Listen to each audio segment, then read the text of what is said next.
વાર્તા નાની દીકરી અને હાથીનો ઉપકાર. એક વખતની વાત છે.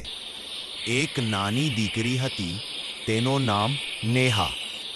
એક દિવસ નેહા જંગલમાં સુંદર ફૂલ વીણવા ગઈ. ત્યાં રંગબેરંગી તિતલીઓ ઉડતી હતી, પંખીઓ ગાતા હતા અને નેહા ખુશ થઈને ફૂલ વીણતી હતી. અચાનક ઝાડની પાછળથી એક મોટો વાઘ બહાર આવ્યો. નેહા ડરી ગઈ અને ભાગવા લાગી, પણ વાઘ તેની પાછળ દોડ્યો. એ સમયે જંગલમાં એક મોટો હાથી આવ્યો. હાથીએ તુરંત પોતાના સૂંઢથી વાઘને દૂર ફેંકી દીધો અને નેહાને ઉંચકી દીધી. હાથી ધીરે ધીરે નેહાને પોતાના સૂંઢ પર બેસાડી ગામ સુધી લઈને આવ્યો.